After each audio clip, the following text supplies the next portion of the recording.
हमने यदि कोई मशीनरी सीखा है काम करना, तो इसको हमें कहाँ उपयोग करना है, सदुपयोग करना है या दुरुपयोग करना है, इसका हमें ठीक विवेक हो जाए, बस वही हमारा ज्ञान सार्थक है। विवेकी पुरुष जो होता है वो बड़ा अच्छा होता है। एक अपने भारत के बड़े सुंदर एक बहुत बड़े विद्वान हुए हैं जिनका नाम है हरिराम व्यास जी। लगभग 150-200 साल पुरानी बात है, भक्तमाल की कथा है। उसमें ये वर्णन आया है कि हरिराम व्यास जी समस्त वेदों के ज्ञाता थे, बहुत विद्वान थे, परम विद्वान। उनके पास में धन भी बहुत था विद्या के बल पर, और जब धन था तो बड़ा सा एक उन्होंने रथ बनवाया और उनको अपने ज्ञान का अभिमान हो गया। उन्होंने ध्वजा लगा दिया, ऊपर एक प्रमाण पत्र चिपका दिया, मैं बहुत बड़ा ज्ञानी हूं, मुझसे जो शास्त्रार्थ में मुझे हराएगा वो मैं उसको पूजनीय बनाऊंगा, और यदि नहीं हरा पाया तो उसको मेरा दास बनना पड़ेगा। पूरे संसार में वो घूमे, पर जहां जाते हैं वहां तक उन्होंने सब जितने भी विद्वान थे सबको हरा दिया। सबने अपनी पगड़ी उतार करके चरणों में रख दी। जो हरिराम व्यास जी बड़े अभिमानी और हो गए, और ज्यादा अभिमान में सर तन गया। पूरे भारत पर उन्होंने झंडा गाड़ दिया था विद्वता का, परंतु एक नगरी बची थी जो विद्वानों की नगरी काशी है। वहां जाने वाले थे, पता चल गया विद्वानों को, भैया हरिराम व्यास जी आ रहे हैं, बड़े विद्वान हैं, उनकी कोई बराबरी नहीं कर सकता। तो जो काशी के विद्वान थे सब जाकर के विश्वनाथ के मंदिर में पहुंचे। हे भोले बाबा, आप ही आकर के मुझे बचाएं, क्योंकि यदि आपके चरणों में हम रहते हैं तो समझ लो मैं विद्वान नहीं हूं, मैं तो आपका चेला हूं महाराज। वहां के सभी विद्वानों ने कहा। और यदि हम विद्वानों में से एक विद्वान भी यदि शास्त्रार्थ में हार गया तो इसमें विद्वता की जो तौहीन होगी वो हमारी नहीं, वो आपकी होगी। इसमें अगर कोई नीचा देखेगा तो मैं नहीं, वो आप देखोगे। इसमें अगर किसी की बेइज्जती होगी तो वो आपकी होगी, मेरी नहीं होगी। यहाँ सब मंदिर में बैठे थे, हरिराम महाराज जी का, व्यास जी का रथ आ गया काशी में। एक बूढ़े से ब्राह्मण बनकर के शंकर भगवान वहां पहुंचे। पुरानी धोती, फटी पुरानी धोती पहन करके, धोती फटी सी पहने हुए निकलने लगे बगल से, पोथी पत्रा दबा करके। तो व्यास जी को देख करके जब ब्राह्मण ने नमस्कार किया, भोले बाबा जो रूप में थे, तो व्यास जी ने, जो हरिराम व्यास जी थे, उन्होंने कहा ए पंडित इधर आ। बेचारे आए। क्यों, एक बात बता, मुझे मेरे सामने तू शास्त्रार्थ करेगा, मुझे हराएगा? अरे महाराज, आप कहाँ इतने बड़े विद्वान, मैं कहाँ छोटा सा तुच्छ ब्राह्मण, मैं क्या जानूं। परंतु आप अगर इतना कहते हो तो मैं एक प्रश्न आपसे करता हूं, मुझे बताओ महाराज, विवेक क्या होता है? हरि रामदास जी तुरंत बोले, अरे इसमें भी कोई बड़ी बात है, मैं अभी बता देता हूं। देखो, जो व्यक्ति को जो काम दिया गया हो उसको किस ढंग से करना है, जिसे जिस काम में पहुंचाया गया हो उस काम में उसे नॉलेज इतनी होनी चाहिए कि ये काम ऐसा करेंगे तो खराब हो जाएगा, ऐसा करेंगे तो अच्छा हो जाएगा।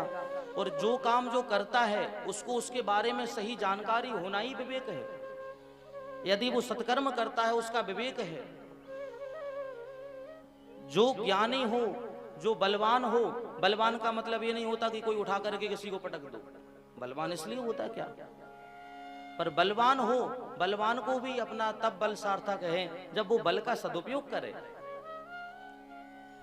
ये विवेक होता है। जो सही और गलत का अंदाजा लगा ले वो विवेक है। तो जो भगवान भोले बाबा के रूप में ब्राह्मण बने हैं, उन्होंने हाथ जोड़ के कहा, महाराज तो एक मेरा प्रश्न और है, क्या आप विवेकी हो? आप में विवेक है क्या? अब तो आंखें खुली रह गई, आंखें फाड़ फाड़ के देखने लगे, रथ से नीचे उतरे। महाराज मैं समझा नहीं।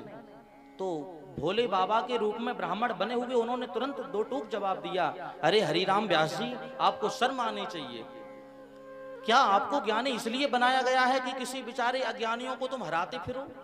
क्या कोई बलवान इसलिए होता है कि जो बल में बेचारे कमजोर हैं उनको पटक दो, उठा करके मार दो उन्हें?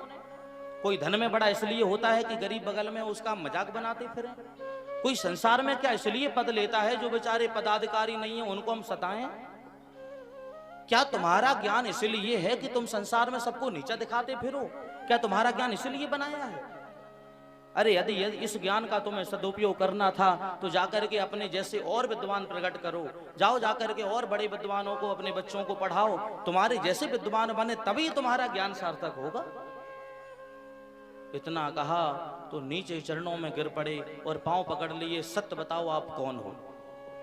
आप कोई ब्राह्मण नहीं हो सकते, आपको बता नहीं पड़ेगा। तो वहीं पर तुरंत प्रभु प्रकट हो गए। गणेशम गले नीलवर्णम गजेंद्राधिरूढ़म गुणम तीद रूपम भवम भास्करम भस्मनाभूषितंगम भवानी कलत्रम भजे पंचवक्त्रम। आज हमारे भोले बाबा प्रकट हो गए और जब प्रकट हुए तो उनका पूरा ज्ञान धरा का धरा रह गया। उन्होंने एक ही बात कही, जाओ जाकर के इस ज्ञान को विवेक के साथ जोड़ो और इस विवेक रूपी ज्ञान को तुम ला करके समस्त संसार में बांटो। बांटने का काम जब तुम करोगे उसी दिन तुम्हारा ज्ञान सार्थक हो जाएगा। हरि राम। जाओ। तो ज्ञानी का मतलब होता है कि सही और गलत हमें ध्यान से बताना और समझना चाहिए कि ये गलत है, ये सही है। पूजा हम करें तो किस प्रकार करें, पूजा करने के तरीके क्या हो, ये ज्ञान है। यही भक्ति माता आज वर्णन कर रही है हनुमान जी की, जो नारद जी के सामने। और नारद जी से कहती हैं कि मेरा पुत्र जो ज्ञान वैराग है इसको कोई पूछता नहीं है और हमारी भक्ति बड़ी ज्यादा लोगों को प्रिय है। राधे राधे तो सब बोलते हैं, अभी भजन कराने लगो सब नाचने लगेंगे, पर ज्ञानी कोई नहीं बनना चाहता और कोई ज्ञान की बात सुनना नहीं चाहता। बड़ी बात तो यह है। इसलिए नाचना कूदना तो बात की बात है, पहले तो ज्ञान की बात श्रवण करो। जब हमें कड़वी दवाई हम जब पिएंगे, कड़वा तो बहुत लगेगा, पर रोगों को नष्ट करने की क्षमता कड़वी दवाई में ही ज्यादा होती है। वो मीठी मीठी दवाई में क्षमता नहीं होती, वो तो और शुगर को बढ़ाएगा हमारा। इसलिए मीठा कम खाओ, थोड़ा कड़वा नमकीन ज्यादा खाते रहो ताकि आप स्वस्थ रहो, मस्त रहो आराम से। इसलिए ऐसी दवाई खाओ। कड़वी डॉक्टर इसलिए खिलाता है भैया जल्दी सही हो जाओ। और जो 3 दिन की कथा है ना, ये कड़वी दवाई है। 3 ढक्कन दवाई कड़वी है, 4 ढक्कन दवाई बढ़िया मीठी मीठी शहद वाली, खूब घोल के पियो, चकाचक रसगुल्ले वाली कथा।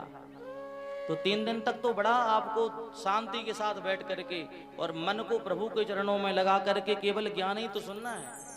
ऐसा नहीं, थोड़ा थोड़ा शहद भी चटा दिया करेंगे बीच बीच में, चिंता मत करियो।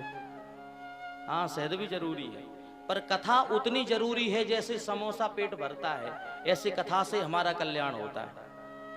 पर समोसा अच्छा नहीं लगता अकेला, चटनी भी साथ में हो जाना चाहिए।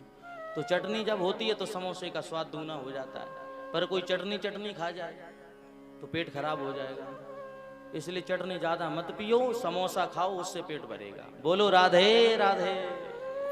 अरे एक बार जोरदार बोलो राधे राधे।